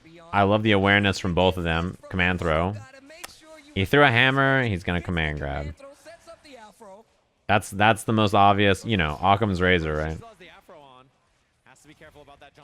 Or maybe Occam's scalpel. I cannot believe he gets that confirmed from so far. He did run up 5k. Great air throw. He yelled, "Oh fuck!" You can see his face when he does this air throw. He goes, "Fuck!" He did not mean to do that. I do the same thing. I do air throws and then I hit buttons after because it lands, and it's an accident. I do the same thing. It could cost him the game. Not dead. Yeah, 6H is great there. Beats stroke, beats hover. It's a great option. Yeah, when he did the air throw, Steve, he yelled the F word. He said Faust, and I was like, yeah, you can't do that. Nope, gotta be careful. If you hit RC there, it doesn't work. Thought he said phalanges. Oh, no. Phalanges. I'm like, damn, the fingers? Yeah. Phalanges, huh? Our Strive sets first to 5. This tournament has a unique format. So that's got to be a 6P. Well, it wasn't. It's not an F word. Faust? There we go. Keep the pressure going. Nice. A series. Dude, did you see that last hit there? There we go. Keep the pressure. That last meteor pickup? Are you kidding me? Where was this meteorite coming from? This shit was a fucking delayed as fuck. That last meteorite came out of nowhere. What a series. Yeah, so this tournament was first to 2 in round robin, and then after round robin, it was first to 4 in semis, which is this, and then first to 5 for the finals. It's a very unique set. Yeah, it's an OS. Doesn't have to care about this. For Blazing Kevin, what's good? Super PRCOS to get out of situations like that. You get info. Can't backdash on him there. Hammer means command grab. Nice. He was ready. There, but because she was in the corner, got the throw, was ready for it. And the backdash as well. That backdash really did start it up. Yeah, it's really hard to 6P when she has the... When you have Afro on, you can't really do it for damn late to the game. What's good? That's very nice of you. This is the BRC setup that he's trying to do here with jump K, fuzzy jump K. Unfortunately, he gets hit, which I think probably is what made it drop, but maybe not. It might work even if she gets hit. Super to get out of that, but actually got jump S. No, you're not going to burst here if you're Apologyman just yet. But not good enough. Gotta hold the note. What side? Defense was Yeah, focused. I think that's a fine place to burst. Bomb means she's got to respect it. Doesn't stop the pressure from Diaphone. He had time to 2P, he just didn't believe. And yeah, he was looking for the stroke. Your options here are 5P will beat the ground approach, or air approach, and 2P will beat the ground approach. You just guessed wrong. He's got to kill through it. Yeah. I kind of wish he had done jump 2K, but it's harder to do it with your back to the wall. That combo goes a little Thanks, late to the game. Thanks for all the subs, everybody. Blazing and late to the game and everybody else. Yeah, hard call out with the 6P. You kind of have to do this to Eno sometimes. I know like it's not a very natural feeling, but sometimes you just have to mash a reversal, like 5P or 6P or whatever. You've got to just do it against this character sometimes. It doesn't feel right to just like swing like that against this character, but it is an important part about fighting against her. You got to do it sometimes. Banana peel. Yeah, she gets tripped up. Wow, that beat his 2K? What the fuck do you mean that beat his 2K? Yeah, the double hover. Super on super. Oh, I cannot believe his one. I think he lost the PRC OS because, or the PRC invincibility on the super because of that. Because she did super, like the slowdown stopped it. Bombs behind her. 6P. Wow, 6P lost. That is so sad. This is so bad. For Apologyman, the double hover. Damn. That was good to go overhead that time. Last time he went low in that same spot. Smart. Diaphone is so smart. You know that? This motherfucker is crafty. Last time in that very spot, he went low because the wall was going to break, and this time he did double hover overhead. I mean, he doesn't really do 2D on block very much. Like, I don't think he does a lot of 2D on block. He's got the trumpet here. Nice. You get to throw more items. Yep. Good old mini Faust helped you out there. Another mini Faust. Hammer's so good. Yeah. Moves like that are hard to burst usually, like his 2S there. Great command grab. Yeah, even backdashing jump K there is really good. He's seen it all, Steve. He's always ready. That's the thing about Apologyman is like his plans have plans. Big damage on now. Bomb's not bad here. Oh, she hit it back though. Nice. And it went past him, which is great for Diaphone. Got to fight for the trumpet. He's got it. Jump H to try to beat her out of the air. I like that he went for a double 5K instead of doing whatever it's called. Instead of doing like some more like less consistent confirm, he went for the consistent option there.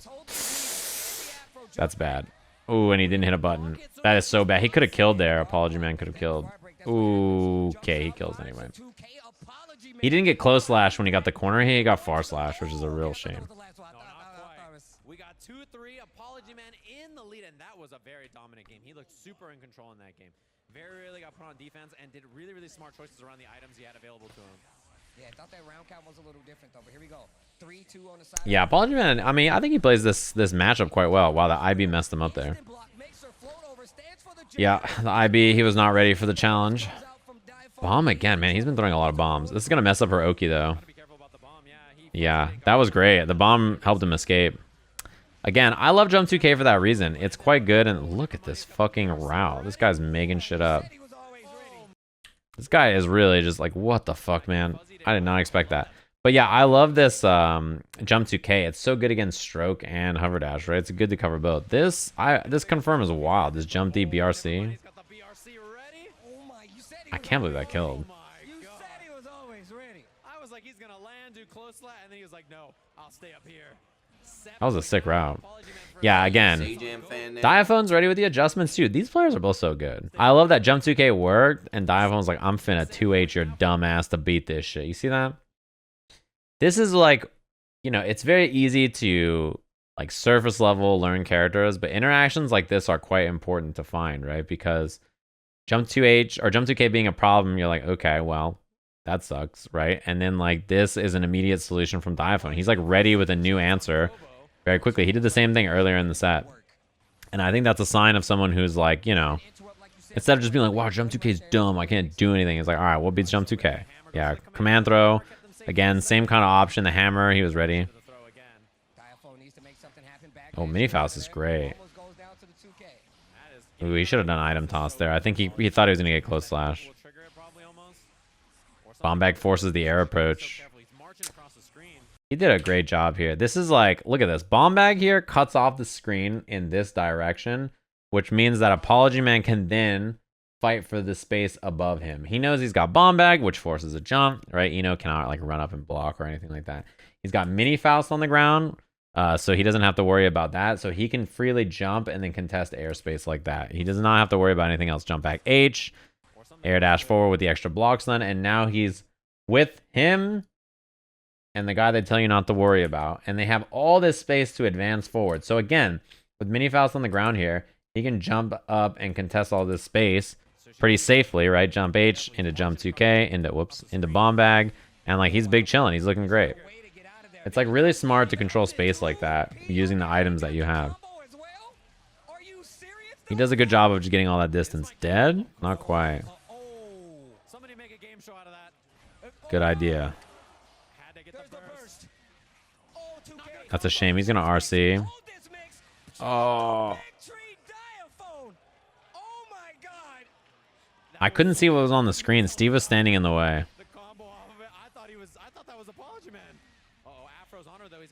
I couldn't see the screen. Steve jumped in front of it. He was so excited. That was a burst bait.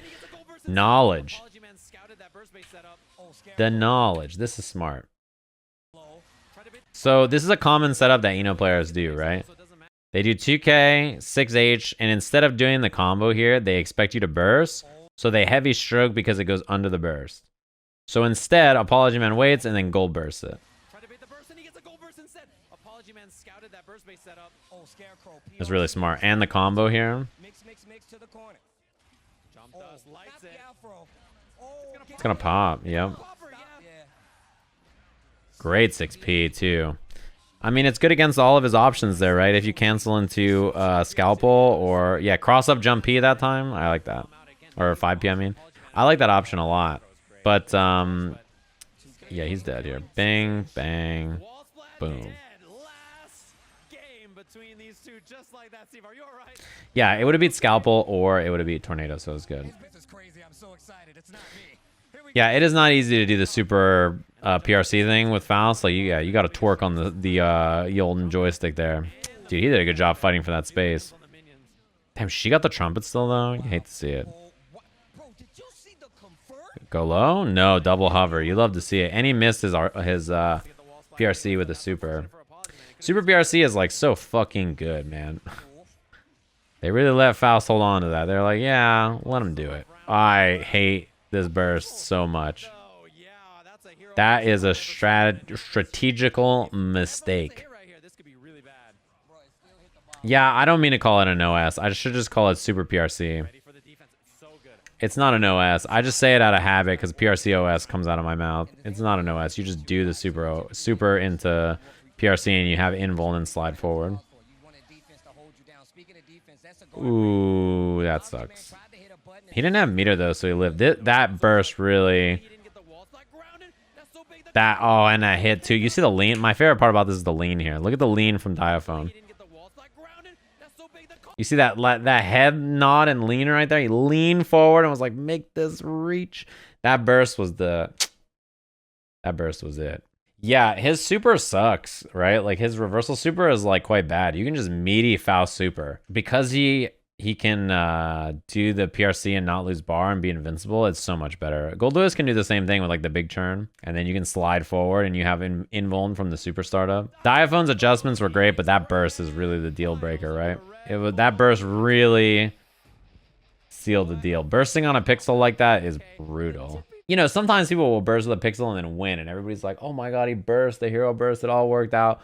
But the reason it's a hero burst is because, you know, you got to be a hero to make that burst count. It's still not a good burst even if it works, but that definitely was not a good burst. Hey, he made it out of groups with me commentating, okay? I didn't curse anything. Anyway, finals here. I did almost no analysis on this live because everybody's so hyped that he picked Goldlewis. So some background. I have done match analysis on Gobou versus Daru Eno before. Gobou plays Goldlewis against Daru a lot, and his record against him with Goldlewis is better than Zato. I find that pretty impressive given that I think Eno has the advantage in the matchup probably, especially I imagine in this version. But there's a couple of important factors. Like Daru said, even when I play Zato, the score is like 10-3 or 10-4. When I play as his Goldlewis, it's more like 10-7 or 10-8 me, right? Is what he's saying. So like he still wins, but like the score is like close. It's, you know, it's closer when he plays Goldlewis. I think that Eno does well against Goldlewis. From watching all the matches of Gobou versus Daru and playing the matchup a lot, I think that Eno is really good against Goldlewis. However, if you have not played a high-level Goldlewis, and obviously it doesn't matter what the matchup is. Like if you haven't studied and you don't have a good strategy for the matchup, then why does it matter what the matchup is, right? And so Diaphone, like he told me after the tournament, he was like, I labbed the most for Zato out of any character. Like I really prepped for Zato a lot. So because of that, you like end up in a position where like your prep turns out to not matter here. So Diaphone has to like learn this matchup while fighting him. And he does a good job, to be honest. Diaphone does a good job. He gets better at this matchup as it goes on. It's just not enough, unfortunately. I think it's smart of Gobou to pick this. Smart because he plays this match, like, you know, it's the better matchup for him. He does better with this matchup than he does with Zato. And even more importantly, it's smart because Diaphone, you know, he didn't really have a lot of practice. So there's a couple of things that are important in this matchup, I think. IMO, that you see that Gobou has really good adjustments, I think, to deal with this matchup relative to other ones. A couple of things that he does. You see, I love the round start air dash back jump dust. One thing about Gobou is his air movement in this matchup is really important because Chemical Love is a nasty ass tool in this matchup. Ino's 6P is incredibly good. Her Chemical Love is incredibly good. Both of those things make his air approach hard to do, and his ground approach, to be honest with you. So in the air, you have to be quite tricky, and Gobou does that a lot by super jumping and a lot of like weird air dashes or like spaced air dash BTs and stuff like that. That is bad. You cannot swing there. That is so bad for you. Yeah, you cannot challenge that. That is not a time to challenge. Another thing that is Goldlewis matchup knowledge, you should probably backdash or jump back after the wall break so that when he does stuff like this, you can make it whiff and then whiff punish with Chemical Love. Chemical Love is like one of the best whiff punishes for BT in the game. It doesn't do a lot of damage, but it gives you a lot of clean punishes on BT that other characters maybe struggle to punish, right? Chemical Love is really good for that. Again, notice how the approach angle that Gobou chooses to take is not at regular jump height. Super jump, air dash, BRC, jump D cancel. He comes in high so that Chemical Love is not going to hit him as much, so he can try to get away from the 6P. Right, he does not want to deal with it on the ground. Again, yeah. Stroke, not going to be the startup of 684 BT. Alright, so this is where Ino can work, right? She needs her offense to work. See, again, notice Gobou does not approach a regular jump height. He doesn't want to deal with Chemical Love or 6P for a Gork. What up? Notice that he just runs, and when he knows he's going to get in, he's like doing this high approach angle above Ino to make it hard for her to anti-air. Yeah, that is so fucking hard to do. That BT, just run up 842 or 842 or 862 are both hard to do. Yeah, drones out, and you cannot jump out of that if he's a mad motherfucker, and he can do 684. 684 on the ground like that is beast. So just do running 684 BT and catch you jumping. Yeah, if he got super instead or something, he would have died. Again, notice how he approaches. He does not, he spends a lot of bar doing stuff like this in this matchup. Doing these super jump back, air dash into BTs from behind the back to try to clip her. He does not approach with a lot of regular jumps because in this matchup, it dies to Chemical Love and 6P. So he is just like very tricky with his jump movements. He does not approach with like normal stuff. I love how often he does that too. He knows that his opponent is going to FD and create space. So he does 486 BTs on block, knowing like, okay, you're gonna push yourself away. You cannot challenge the farther away you are, so I'll just do the super plus BT.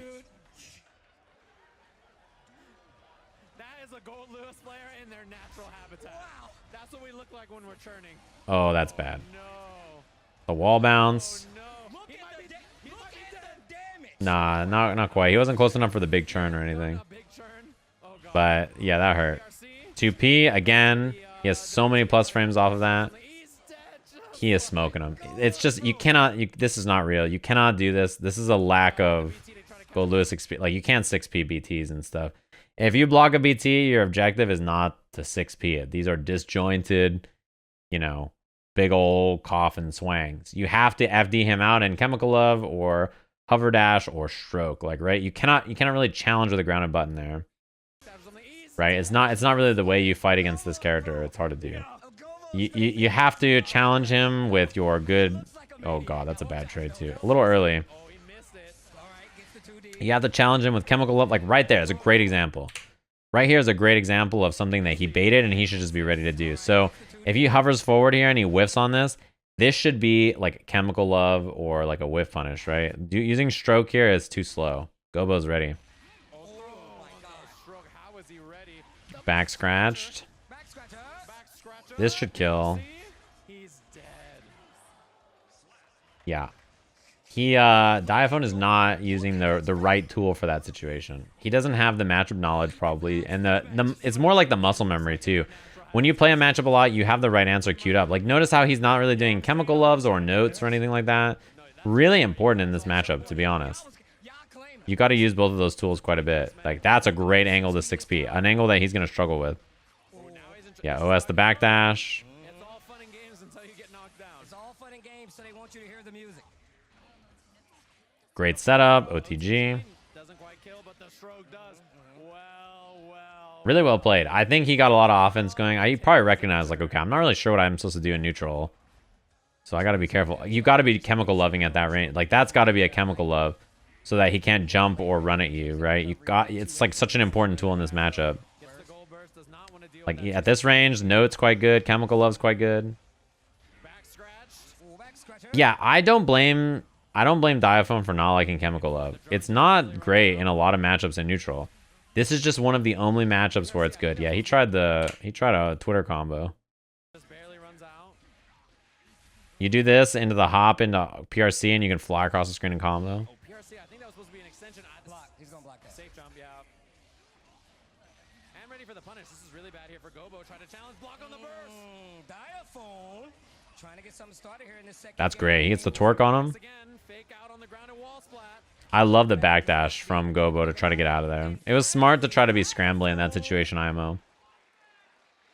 Ring, ring, ring. But yeah, I mean, you don't have to love chemical love. I don't love some of Soul's moves, but some of them have a poipus in certain situations where you're like, I should use that more. He's not what he believes. He's got at least I'm eating almonds. You guys want some? I got you. That's horrible. Cannot burst that. Oh, that is not where you burst there. Even if he did like, this is really bad to get hit by on Wake Up. That sucks. But even if he did BT here, it might not have hit. I think if he did standing BT, it would have worked. But close slash is a bad spot to burst here. Oh, that is not where you burst there. Oh, you're dead. You're deader than dead. Sheesh. Stop. I love this character. Yeah, the thing is, his 2H. How much water did Diaphone go through by the end of the set? He asked for like 5 bottles on stage. That's not an exaggeration. He's like, yo, can you just give me like 5 bottles? Yeah. He's the Secretary of Absolute Defense. What a 2P to beat that hover dash. Yeah, that was an important part about the neutral in this matchup, by the way. Air blocks the Note, lands in 2Ps. 6P is kind of bad, unfortunately. He probably should have done 2P BT, but I assume that he hit the 6P thinking it wasn't going to come out, maybe. 2P is great because it beats our hover dash.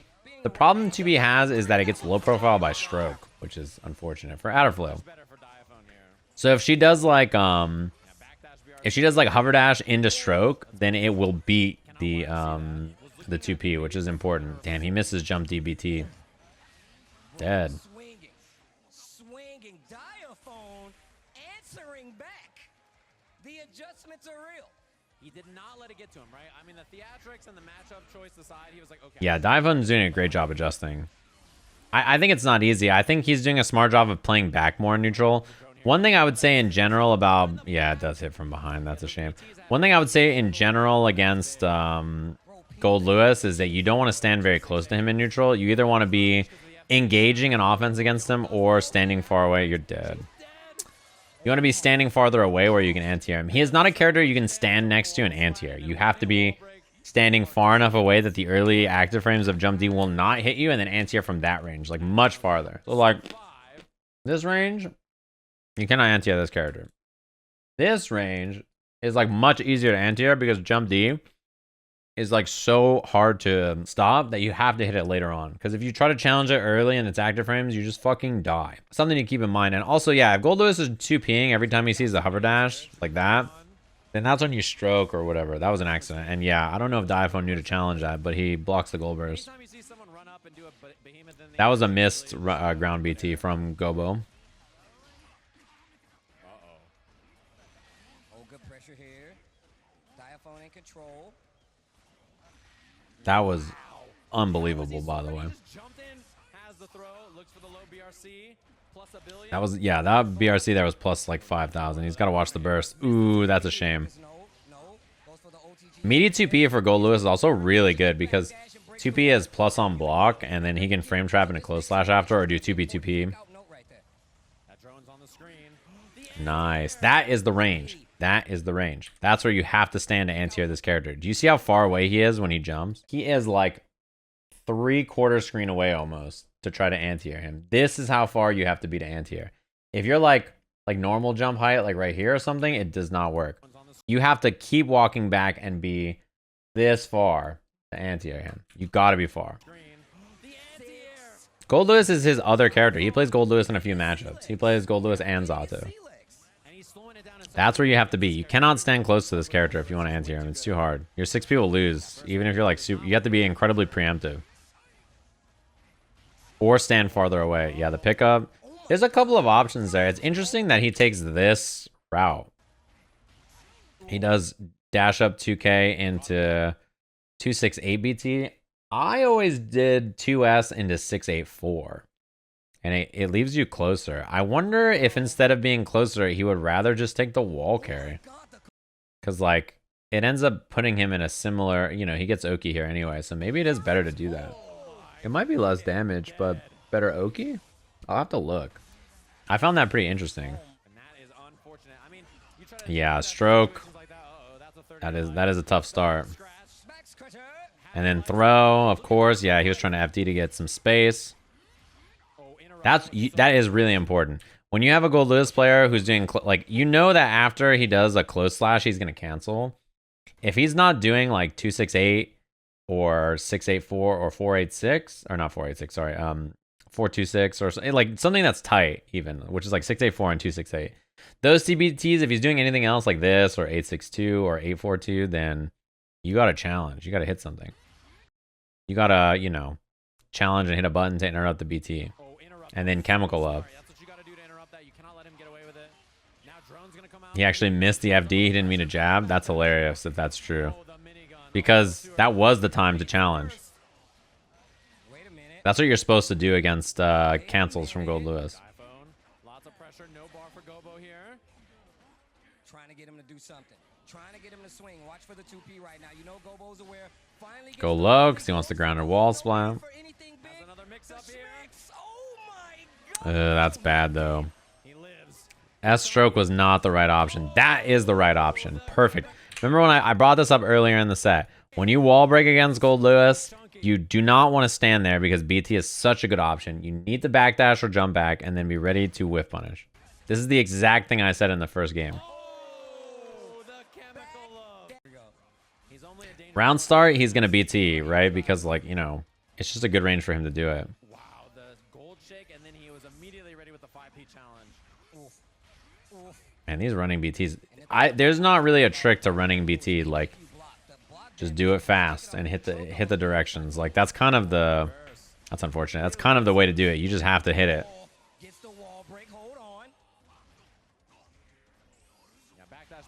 Oh, wow. He was still safe after that whiff. I am shocked. Yeah, it does a lot of chip. If you don't FD the BTs, you just take a shit ton of chip. I don't know if that would jump H's on purpose or not, to be honest with you.